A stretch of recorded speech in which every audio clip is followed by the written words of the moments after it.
Hello, welcome back to Channel Blue. Today I find myself actually pretty close in location to where my last video was. I'm just outside now. Today I wanted to reflect because I find myself a couple months after my last sort of involvement in online, a big old dragonfly over there. I find myself a couple months after my last period of life where I was very involved in online spaces, and I kind of feel like it's a good time to reflect on sort of the online social sphere, because for me, I've been involved in that kind of lifestyle of the mode of, pioneering human connection with other people your age through the mode of online spaces, using online spaces to find and connect with people and become long-term friends with people is something that that's been a part of my life for so many years now. Basically my entire adolescent years have had that double world in the back of my life when I'm not outside interacting with people my age, or when I was in high school and when I was interacting with people there. I had this whole mirrored internal world where I was talking to people online that were my friends for years. And I also think it's a good time to reflect because almost all the people that I've met online, they've come and gone. They've had their reasons, but yeah, I think this is a pretty neutral time for me when it comes to the online sphere. And so I feel like it's a good time to kind of reflect on that whole dynamic of is it worth being someone that spends your time online? Is it worth finding people online? Are we truly meant for person-to-person connections? And if so, does that make online connection invalidated or subpar? Those are some kind of things that I've been thinking about recently. And yeah, without further ado, let's get into it. So basically, something that's always drawn me into online communication from the start was the fact that it is so convenient.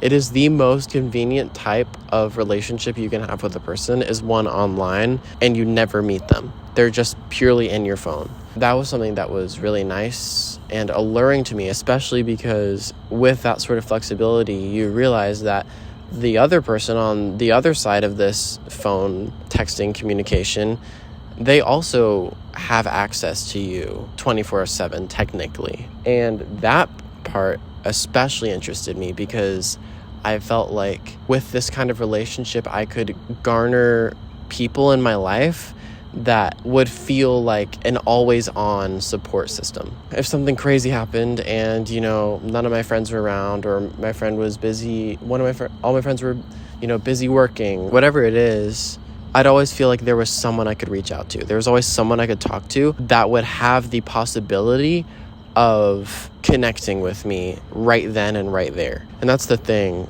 with IRL, person-to-person friendships, those kinds of people are usually the ones that you're drawn to because of their external successes, or their style, or their humor, or the other friends that they have around them. God forbid, that's not a good way to start a friendship, is because you have this many people.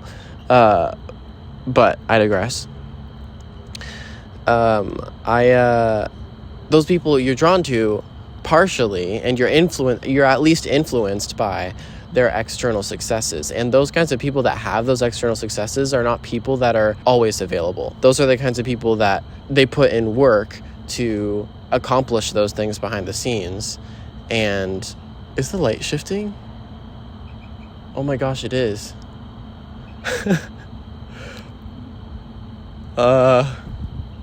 Wow. Okay. Well, that is a different vibe. All right.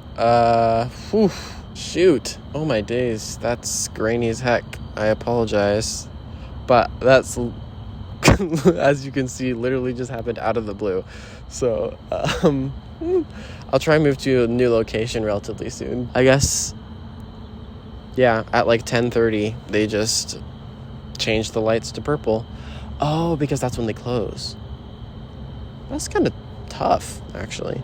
Anyways, all that to say, I forgot what I was talking about. But those people that you are influenced by their external, successes, they got those external successes because they had times in their day where they weren't talking to anyone, where they weren't available, where they were focused on growing whatever skill that they have now. They were focused on finding new clothes that would better suit their personal style. Like they're the kinds of people that are not always available. And I think online you can find people that prefer not to spend their time doing that, but they prefer spending their time advancing skills that they can do at home, advancing skills that don't take, that are more easily disrupted. Those are the kind of skills and hobbies that speak to them.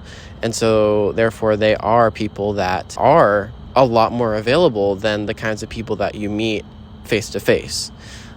And so all that to say, I was very drawn to this dynamic as someone that has always been sad to see my friend leave at the end of the night, and wonder how many hours and how many anxious thoughts and how many stressful encounters I will have until I see them again. Being this kind of person that is very anxious, the concept of having a friend that was not always available but always possible to be available at any moment. The fact that I could, send them a text about something that happened and feel comforted by the fact that they could respond in 10 seconds from now.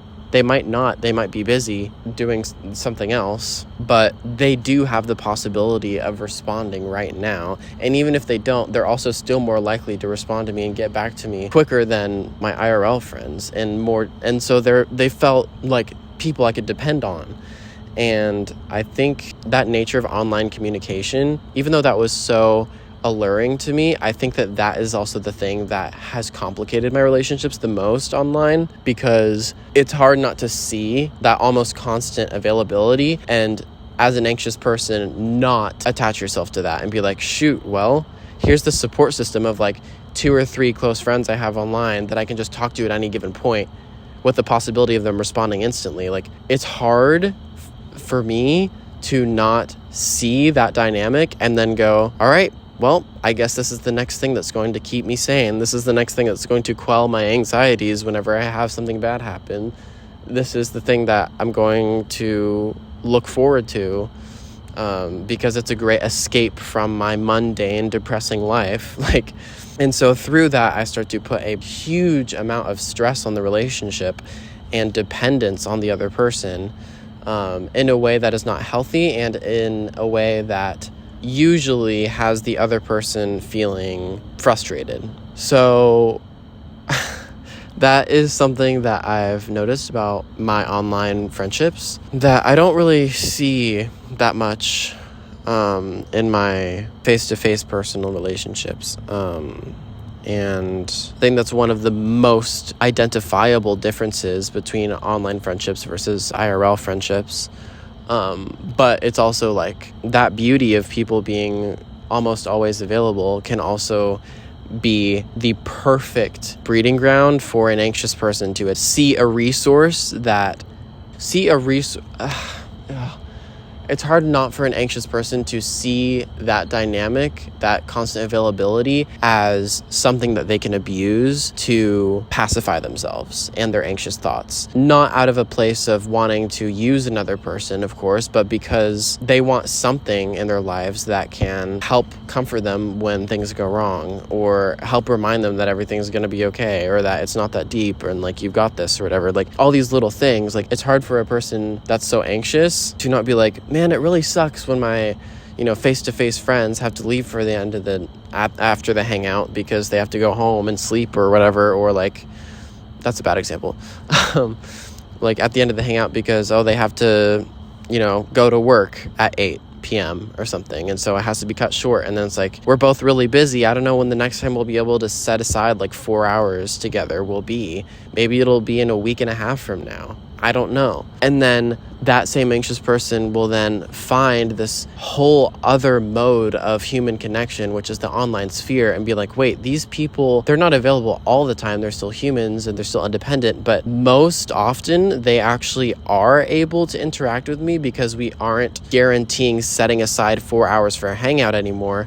we can just talk right now, and it can be a 2-minute exchange that has the possibility of ending up being like a multiple hour long like conversation or like a call or something, like, but we are almost always accessible to each other because of the fact that technically a couple texts could last just like a minute, and a lot more people can spare a minute than my friend and I can spare 4 hours in our busy week schedule. And so an anxious person is like, shoot, this is a lot more consistent than my IRL friends because we're both so busy, so this is like exactly what I need. And it's not that like I would say I'm a person that sees this and is like, how can I exploit these people to be my emotional pacifiers? It's not intentional, but it is like, it can develop into a coping mechanism without you even realizing it until you wake up one day and you're like, shoot, I've been talking to this person like multiple times every single day for a little bit, and they seem to be responding a little bit dryly, and maybe I should chill and like give them a break and remember that like I don't technically need them, and I can just like have self-discipline and not exhaust them emotionally. And that kind of abuse of empathy, it is not intentional, but it very much can happen without you noticing at first. And so that's a complication that I've noticed a lot and is a common pitfall I feel like people have with online friendships and any type of relationship. So yeah. Wow, it's humid. Okay, I'm gonna find a new location. Okay. Front of the car. I might hold it like this. I think that online friendships showcase some of the most beautiful parts of the human experience, being that at the end of the day, if we as humans try hard enough to ignore life circumstances or different backgrounds or different barriers between groups of people, if we try our best to work past those, we can actually connect with an insane amount of different types of people in the world. And I think that online friendships are some of the most pure and beautiful manifestations of that reality. Like, I've been friends with people all over the world because of the internet. And I've been friends with so many different types of personalities too. I've been friends with book smart, learned, well-read writers. I've been friends with music producers. I've been friends with people that are in law school or pre-law. I've been friends with people that don't know where they're going in life and they're just living with their parents right now. Like, I've met and connected with and been friends with so many different types of people from so many different places and so many different backgrounds. And it's just, that is like one of the most beautiful parts of online friendships, is that they really illustrate just how much our differences are inflated beyond belief. At the end of the day, a lot of us want the same things, and we just have different ways of expressing those needs through our different, environments. And so I do think that online friendships are not something to be discredited, and I think that they are a really beautiful way to live your life, truly.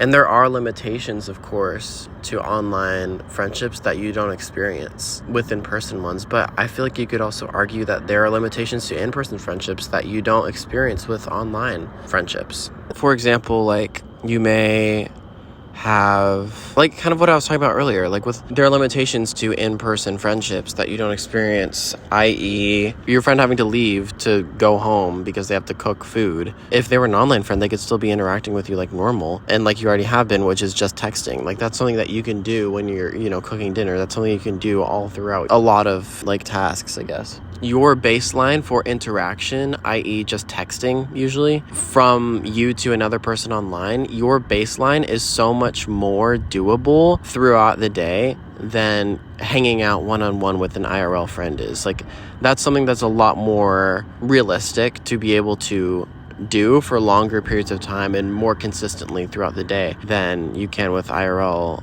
person-to-person, face-to-face friendships. And that's something, I talked about earlier, but that's just like one example of how there are even limitations to face-to-face friendships that you don't experience at least as much or as heavily in online friendships. And so I think They both have their drawbacks. There's definitely kind of like, the essentialist argument of online friendships being subpar to in-person friendships, because we as humans are social creatures and we have been, designed to crave real physical connection with other people. But I think it depends on the kind of person you are, and it depends on how independent you are and how autonomous you are. But I would argue that I'm not sure if only online friendships is really the best thing for your mental health. I do think that you can thrive on only in-person friendships and be fine. Maybe in that way, you could argue that yes, it is like online friendships are subpar in that aspect, where I think for your mental health, it is important for your reptilian brain to be able to like see another person in front of you and like reach out and shake their hand and stuff. I think that there's so much science that goes into that being gratifying for our brains. But, in that way, I guess, yes, you could argue that in-person friendships are superior to online friendships. But I think that's only if you like take them at face value, separated from one another, and like pit them against each other. I think that online friendships are a very, very beautiful illustration of the absurdity of life and the absurdity of everyone's different life circumstances, and that connection can still happen despite long distances and despite vast gaps in culture and experience. And I think that's very beautiful, and I think that online friendships are very much capable of deep impact, positive impact on your life. I don't think that it's the best for you to only have online friendships, because I think that we still do need a sort of physical connection with other humans. But I think that online relationships shouldn't be pitted against in-person relationships, and like those two should be compared evenly to one another. I think that it's not even about the fact that they're different, which they are different kinds of relationships, online versus in person. They are different kinds of relationships, but I don't even think it's about that. I think it's just they're not comparable. I think one is a more intrinsic, carnal, animalistic need for in-person communication that is more ingrained into our like psychology, and I think the other is a benefit of our current age of technology that should not be compared with in-person friendships, but is not any less, or like is not to be overlooked. It's still very much beautiful and impactful. I don't think that it should be the only method of communication that you have with other people. But if you are fortunate enough to be able to afford that lifestyle, I think that is something that definitely you should consider and see if that's for you. Because there are also kinds of friendships, I feel like, that you can have online that would not be possible with person-to-person friendships. And I think that you can find yourself in a different kind of friendship. I think that the effects are different, and the types of relationships that you have and the dynamics of those relationships are different, obviously, between online friendships and physical ones. But I just don't think that they're comparable. I do think that one is more of like rooted in intrinsic need for connection, and one is more like ornamental. But just because one may be less innate or native does not mean that it is any less gratifying or beautiful. It's just different. And it may not be inherently like necessary to our, overall gratification, but that also doesn't discount some of the incredibly beautiful benefits of online connection. I feel like I learn more about myself from online friendships than I do with my in-person friendships. I feel like with my in-person friendships, there's a level of just disassociation that I feel like in myself at all times when I'm hanging out with my in-person friends, because the whole time I know that this hangout will have like an endpoint. It will come to a close at some point during the night, and I will have to drive home alone completely. And there will be a time when we are together hanging out, and there will be a time when we are done. And I will go back to my life completely devoid of these particular people until I see them again. So I think that truth just kind of hangs over my head the whole time I'm with people, and it kind of, I feel like maybe as like a coping mechanism or like a defense strategy, I kind of disassociate myself from the hangout a little bit, and because I don't want to enjoy it so much that like I'll feel deeply upset by it ending, I guess, is kind of like a weird, I guess, justification for my dissociation slightly when I'm hanging out with people. But like with online friendships, it's like that doesn't happen really, unless they're like, okay, I'm going to bed. Like, that's different. But there's never real, the boundaries are fuzzy on like when people are available or not online, and there's something so comforting in that as a person that enjoys other people and enjoys hearing their opinions and spending time with others. Like, there is something kind of comforting in that, where I can go, well, I'm not sure if we will talk for hours today, or if it'll be more intermittent conversation throughout the hours of the evening, or if it'll just be nothing for the rest of the evening today and we'll talk tomorrow. Like, having those kind of unclear endpoints to a time when you're enjoying time with an online friend is comforting to some degree, I think. And I think that because of that, I can get a lot closer to them and feel like I end up sharing a lot more personal things. And so therefore, thus, because of that, I feel like I learned a lot more about myself and how I interact with people, and like what my relationships look like through online friends in a way that I could never feel like I had the mental space to do with in-person friendships. And that's an example of what I'm talking about, of how there are benefits to online relationships that you don't experience with in-person friendships, you know? So, yeah, anyways. That's kind of just some stuff that's been on my mind with that whole online friendship topic. I'm not sure how the rest of my online friend career is gonna go. That's such a funny way of putting it. I'm not sure if I will just stick to like the 1 or 2 online friends I still have right now, because they are really amazing people and I'm still thankful for them. I'm not sure if this last, spate of interactions I've had with maybe less than ideal people for me, if that's going to be the end of my attempts of reaching out to people online, or if I will venture back out into trying to find new friendships online specifically. I'm not sure, but I definitely have learned so much about myself because of all these people I've met online throughout the years, like since I was like 13 or 14, and I'm forever thankful for that, even if I've gone through the most amount of pain in my life relating to other people that I ever have because of these online friendships. So yeah, all that to say, the future is uncertain in this area for me, like every other area of my life, basically. Yeah, those are just some thoughts that I wanted to put to a recording. So yeah, that's kind of all I've got. Thank you for tuning in again. I will see you all later for the next vid. Thanks for watching. Peace.